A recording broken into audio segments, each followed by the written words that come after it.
America అధ్యక్షుడిగా రెండోసారి బాధ్యతలు చేపట్టగానే డొనాల్డ్ ట్రంప్ తీసుకున్న సంచలన నిర్ణయాల్లో జన్మతః పౌరసత్వం రద్దు ఒకటి.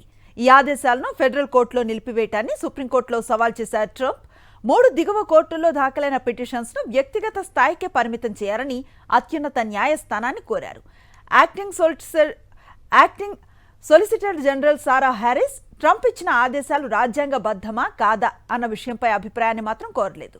బర్త్ రైట్ సిటిజన్షిప్ను రద్దు చేస్తూ ట్రంప్ జారీ చేసిన ఎగ్జిక్యూటివ్ ఆర్డర్పై మేరీల్యాండ్, మాసచ్యూసెట్స్, వాషింగ్టన్ రాష్ట్రాల్లో పిటిషన్స్ దాఖలు కావడంతో కోర్టులు ఇంజెక్షన్ ఆర్డర్ను ఇచ్చాయి.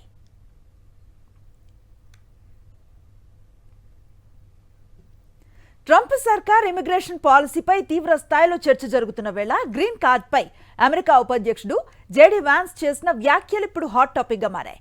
గ్రీన్ కార్డుదారులు అమెరికాలో నిరవధికంగా ఉండలేరన్నారు జేడీ వాన్స్. గ్రీన్ కార్డు పొందినంత మాత్రాన వారికి అమెరికాలో ఎల్లకాలం ఉండిపోయే హక్కు లేదని వ్యాఖ్యానించారు. ఇది జాతీయ భద్రతకు సంబంధించిన విషయమన్న జేడీ వాన్స్ అమెరికా పౌరులుగా ఎవరిని విలీనం చేసుకోవాలో తామే నిర్ణయిస్తామని పేర్కొన్నారు.